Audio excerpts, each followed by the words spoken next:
हरि ओम नमो नारायणा। ओम नमो नारायणा। जय श्री राधे कृष्णा मित्रों, आज मैं अपनी वीडियो में आपको इंदिरा एकादशी की व्रत कथा और महात्म्य बताने जा रही हूँ। लेकिन इससे पहले अगर आपने मेरा चैनल अभी तक सब्सक्राइब नहीं किया तो सब्सक्राइब कर लीजिए, ताकि आने वाली सभी वीडियो की जानकारी आपको सबसे पहले मिल जाए। वैसे तो साल में आने वाली सभी एकादशियों का महात्म्य बहुत अधिक होता है, लेकिन पितृपक्ष में आने वाली इंदिरा एकादशी का महात्म्य बहुत ही खास होता है, क्योंकि इस एकादशी से हमारे पितृ तृप्त होते हैं और हमें मनवांछित वरदान भी देते हैं।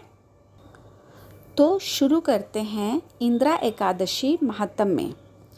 एक समय धर्मराज युधिष्ठिर बोले, हे भगवान, आश्विन मास के कृष्ण पक्ष की एकादशी का क्या नाम है, उसकी विधि और फल क्या है, सो कृपा करके कहिए।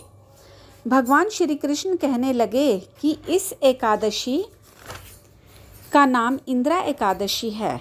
इस एकादशी के व्रत करने से समस्त पाप नष्ट हो जाते हैं तथा नरक में गए पितरों का उद्धार हो जाता है। इसकी कथा को सुनने मात्र से वाजपेयी यज्ञ का फल मिलता है। सो इस कथा को श्रद्धापूर्वक सुनो। कृष्ण भगवान कथा शुरू करते हैं। कहते हैं कि सतयुग में महिष्मती नाम की नगरी में इंद्रसेन नाम का एक अत्यंत प्रतापी राजा राज्य करता था। एक समय जब राजा अपनी राजसभा में सुखपूर्वक बैठा था, महर्षि नारद आकाश मार्ग से उतरकर वहां आए। महर्षि नारद बोले कि हे राजन, आपके राज्य में सब प्रकार कुशल तो है। मैं आपकी धर्म प्रायणता देखकर अत्यंत प्रसन्न हूँ। तब राजा ने कहा, हे महर्षि, आपकी कृपा से मेरे राज्य में सब कुशल पूर्वक है। इस पर नारद जी कहने लगे, हे राजन, मुझे महान आश्चर्य हो रहा है।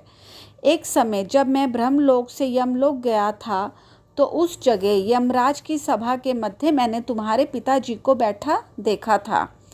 तुम्हारे पिता महान ज्ञानी, दानी और धर्मात्मा थे। वह एकादशी का व्रत बिगड़ जाने से यमलोक को गए हैं।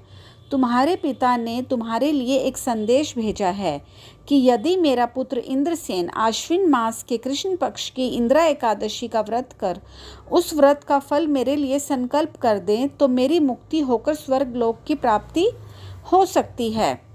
जब राजा ने महर्षि नारद के इन वाक्यों को सुना तो उसे महान दुख हुआ और उसने कहा, हे महर्षि, आप इस व्रत की विधि मुझसे कहिए। नारद जी बोले, हे राजन, आश्विन मास के कृष्ण पक्ष की दशमी के दिन प्रातःकाल श्रद्धा सहित स्नान करना। इसके पश्चात दोपहर को भी स्नान करना। उस समय जल से निकलकर श्रद्धा पूर्वक पितरों का श्राद्ध करें और एक समय भोजन करें। रात्रि को पृथ्वी पर ही शयन करें। दूसरे दिन अर्थात एकादशी के दिन प्रातःकाल दातुन करें और स्नान करें। उसके पश्चात भक्ति पूर्वक व्रत का संकल्प करते हुए कहें कि मैं आज निराहार रहूंगा और समस्त भोगों का त्याग कर कल भोजन करूंगा। हे भगवान, आप मेरी रक्षा करने वाले हैं, आप मेरे व्रत को पूर्ण करें। इस प्रकार आचरण करके दोपहर को शालिग्राम जी की मूर्ति के आगे फलाहार करें और दक्षिणा दें। भोजन में से कुछ हिस्से को गौ माता को दें। विष्णु भगवान की धूप, दीप, नैवेद्य आदि से पूजा करें तथा रात्रि जागरण करें।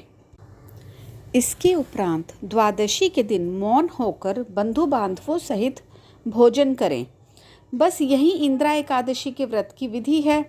हे राजन, यदि तुम आलस्य त्याग कर इस एकादशी के व्रत को करोगे तो तुम्हारे पिताजी अवश्य ही स्वर्ग को प्राप्त होंगे। महर्षि नारद जी राजा को ये उपदेश देकर अंतर्ध्यान हो गए। राजा ने इंदिरा एकादशी के आने पर उसका विधि पूर्वक व्रत करने से आकाश से पुष्पों की वर्षा हुई और राजा का पिता यमलोक से गरुड़ पर चढ़कर स्वर्ग को चला गया। राजा इंद्रसेन भी एकादशी के व्रत के प्रभाव से इस लोक में सुख भोग कर अंत में स्वर्ग लोक को प्राप्त हुए। श्री कृष्ण भगवान कहने लगे कि हे धर्मराज युधिष्ठिर, यही इंदिरा एकादशी का महात्म्य है। इस कथा के पढ़ने व सुनने मात्र से ही समस्त पाप नष्ट हो जाते हैं और अंत में स्वर्ग लोक की प्राप्ति होती है। जय श्री राधे कृष्णा। लक्ष्मी नारायण की जय। राधा कृष्ण की जय।